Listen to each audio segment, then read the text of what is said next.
Welcome to episode 325 of the Postal Hub podcast. I'm Ian Kerr. Denmark has been at the vanguard when it comes to changes to letter delivery and digitisation of letter services. But new changes to the universal service obligation will have far-reaching implications for letter and parcel delivery in Denmark. And joining me in just a moment to discuss this and much more are Mindaugas, Cerpickis and Jakob Østermann from Copenhagen Economics.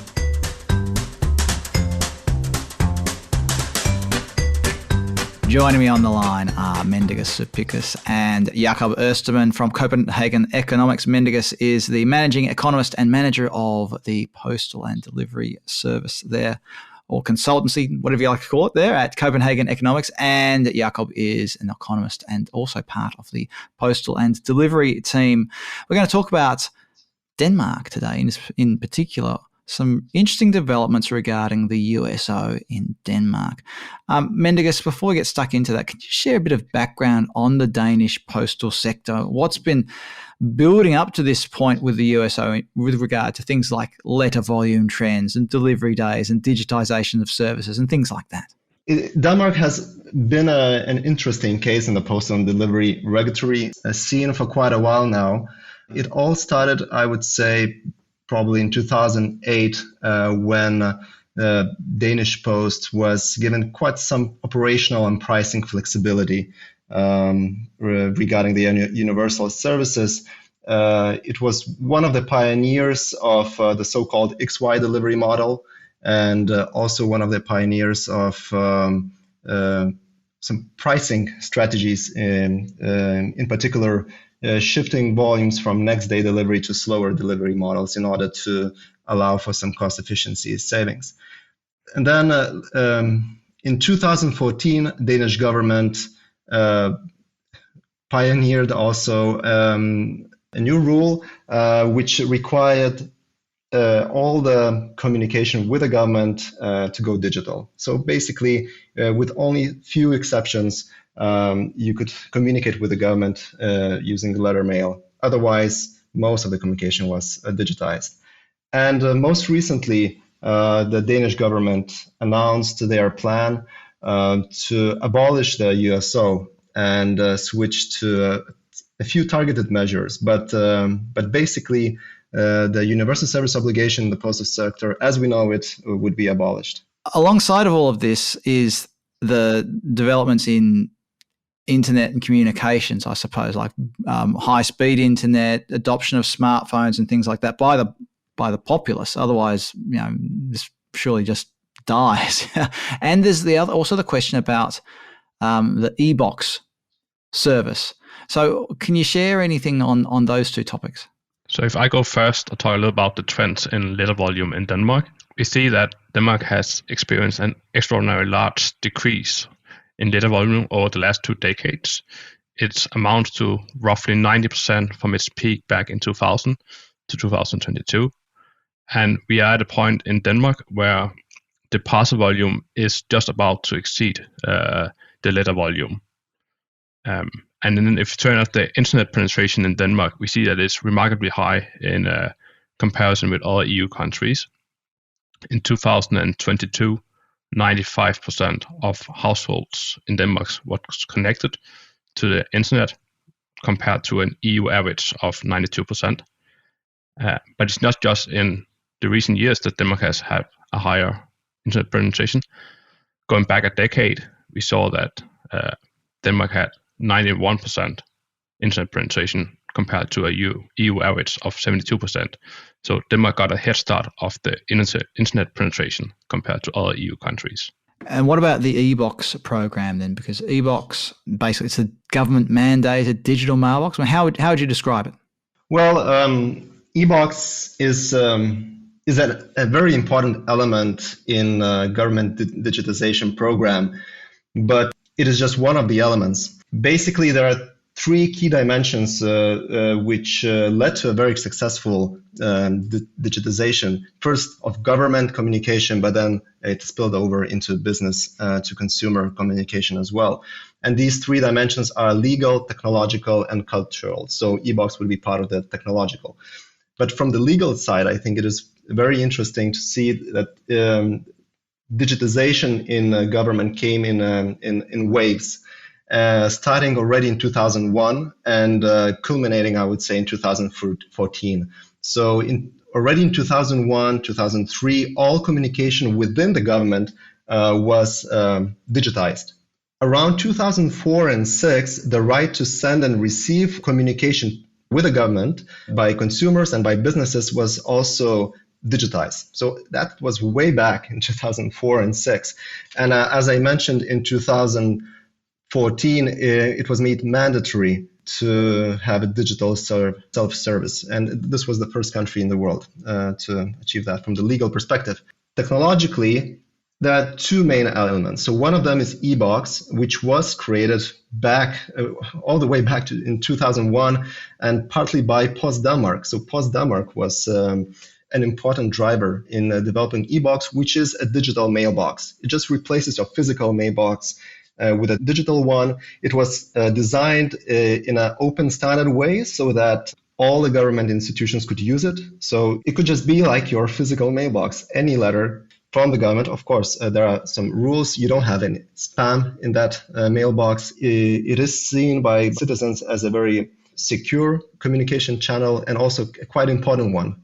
If you receive something in e-Boks, you go and check usually. You know that it's not advertising, for instance. And another important technological element was NemID, which is a secure login to all government services. And that was implemented already also back in 2007 and later years.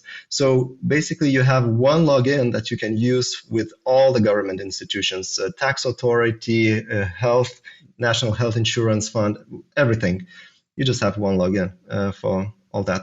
So this is important technological. And lastly, cultural element was equally important, maybe probably the most important one. And one important element there was the centralization of, well, basically local government reform.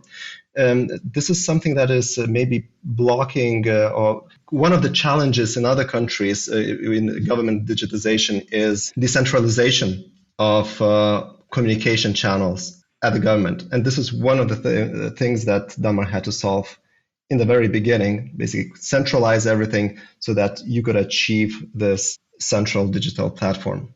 And at the end of the day, this resulted in quite high willingness to substitute by users, both by senders and receivers, as well as actual ability to substitute. And there were some remarkable figures that Jakob mentioned earlier about the plummeting letter volumes, not to mention, was it parity, almost parity, one letter and one parcel in the Post Denmark mailbag effectively.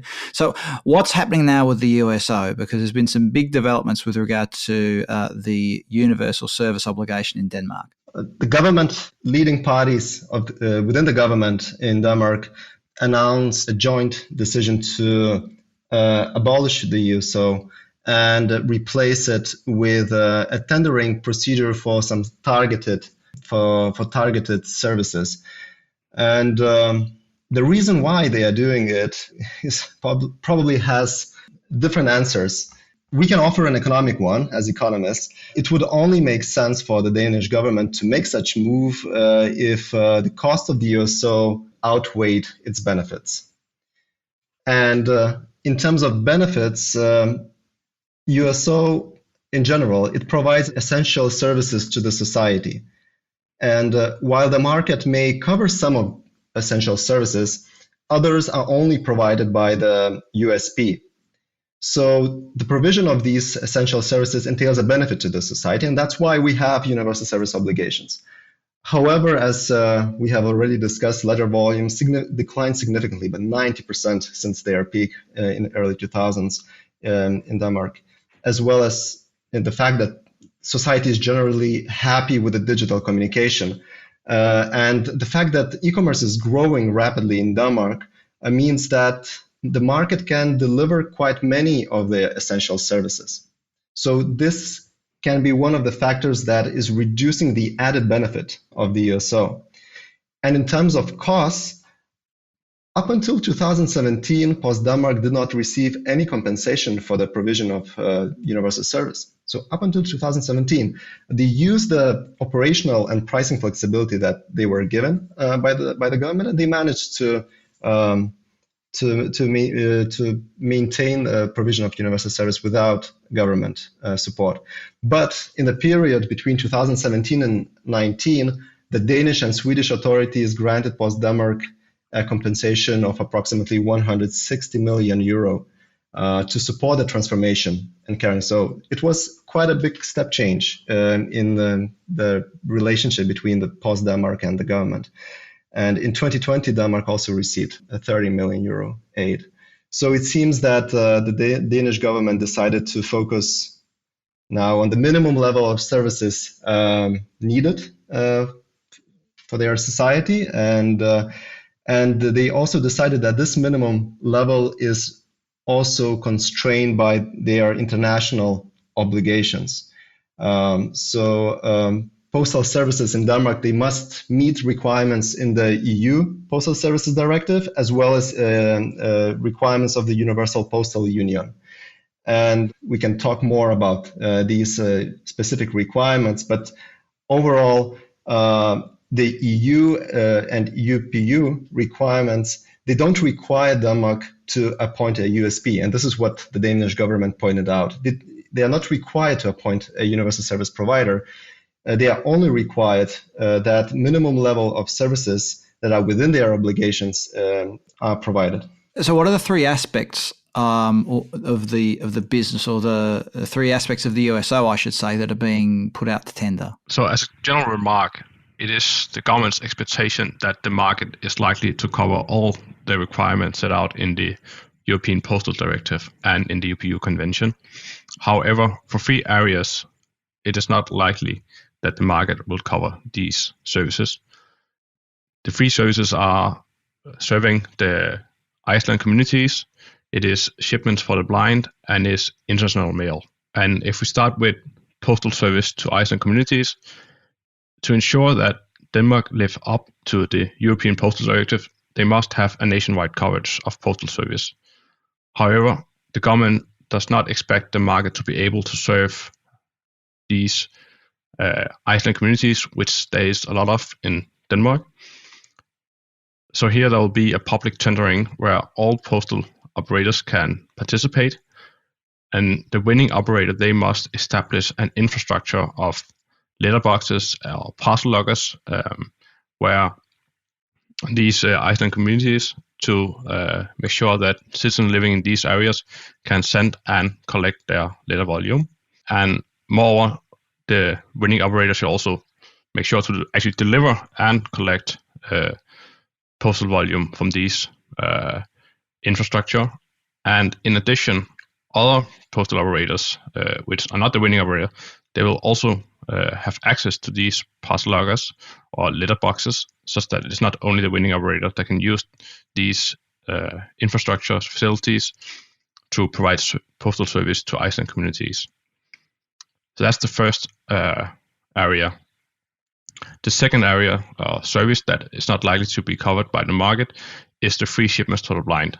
And that is a requirement from the UPU Convention. So here there will be a public tendering again, and the winning operator will receive a compensation for delivering free shipments for the blind. And finally, the third aspect is the international mail. Again, it is a requirement from the UPU Convention that there must be a designated operator to handle cross-border mail volumes, and this will also be tendered out in the coming years, such that it's not for granted that PostNord or Post Denmark will be the future provider of UPU mail.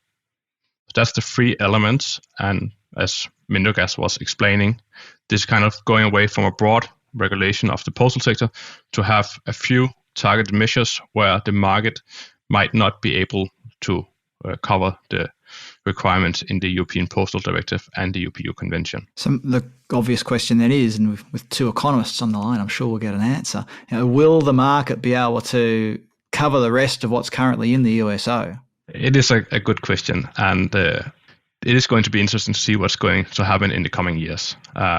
It is the government's expectation that the market will be able to provide so, but they will also increase the monitoring of the market to keep an eye on what's going on.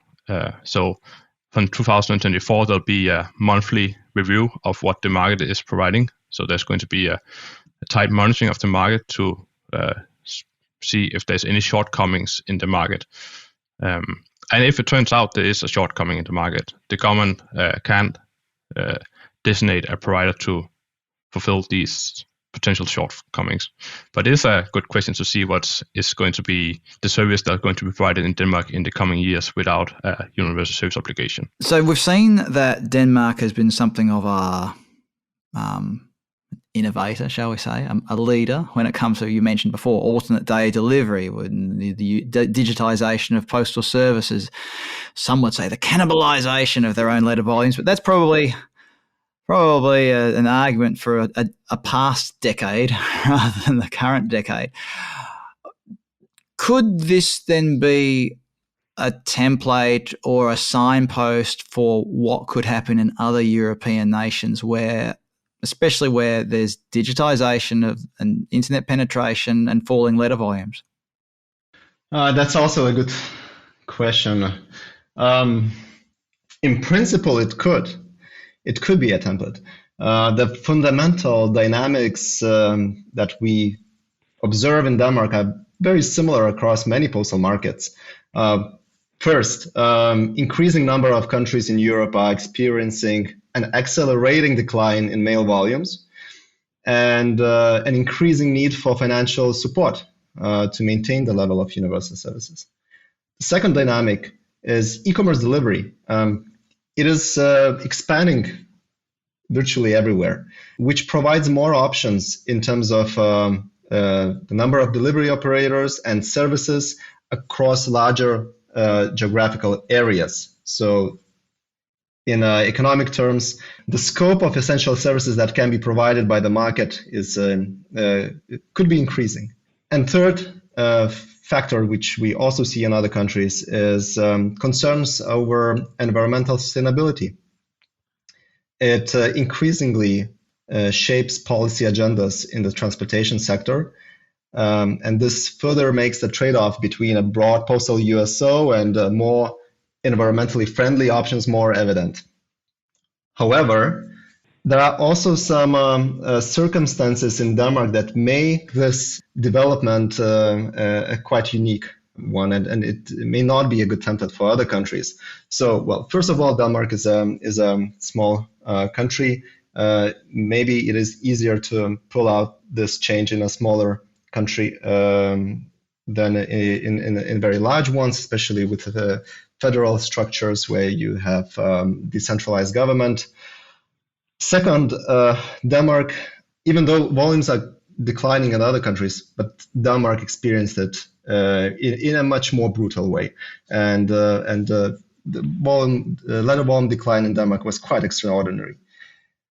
And also, Denmark has one of the most digitized societies. I think it's difficult to find many comparable countries in terms of digitization of communication, not only with the government, but also with businesses, banks, and other institutions. Can we sort of draw anything out of this when it comes to postal regulation more broadly? Absolutely, Ian. Postal regulation is part of the social policy. And it is really important to understand the social fabric in a country to understand what is the best template in terms of postal regulation for that country. Over the years, we have identified 3 stages of postal regulation. Maybe the Danish case is indicating a 4th one. But the 3 ones that have been tested so far are as follows. So first, postal sector regulation focused on taming old postal monopolies to promote high quality service and efficient competition. I think it's fair to say that this was one of the main priorities around 2009 in Europe with a 3rd Postal Services Directive. Then, due to letter volume decline, we have seen a shift in some countries in terms of regulation. And the shift was towards increased pricing flexibility and operational flexibility for the universal service provider in order to help them cope with the financial burden of the USO. And also, some countries are already in the third stage where the focus shifts towards ensuring effective financing of the USO. So once you have exhausted all the operational pricing levers that you may have, you may need to consider financing of the USO. And this was certainly the case in Denmark with the subsidies that I mentioned before. And they decided to go one step forward or backwards, depends from on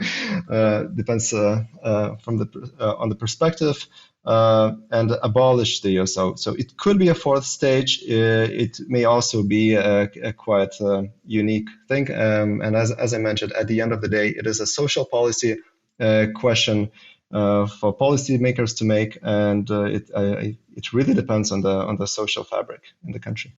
Mindaugas and Jakob, we've had quite a decent look at what's been happening in Denmark, and it's an intriguing example. And well, we'll see what happens in the rest of the world. We always thought that, that we were going to have digital mailboxes in every country, didn't we? And that didn't quite work out. But there is certainly lots of talk about postal regulation at the moment in various parts of the world, basically driven by the forces that we've been talking about during this conversation. Well, never a dull moment in the postal sector. I don't know, how did we earn our reputation for being dull in the postal world anyway?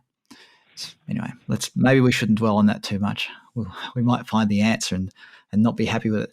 Mindaugas, if people want to find out more about Copenhagen Economics and your postal and delivery practice, where should they go, or who should they contact? Well, you can, of course, find us on our website, copenhageneconomics.com. And feel free to reach out. I think our contact details are there, and we can also follow us on LinkedIn. We every now and then we try to publish some useful content for postal and delivery sector. Good stuff. Well, I'll leave a link to all of that on the postalhub.com as well. Mindaugas Cerpickis and Jakob Østermann, thank you very much for joining, from Copenhagen Economics, I should add. Thank you very much for joining us on the Postal Hub podcast today. Thank you very much. Thanks for having us.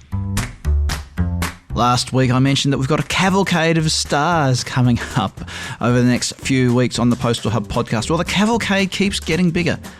Can a cavalcade get bigger? I don't know. Look it up. Write me an email. Let me know what the correct usage is.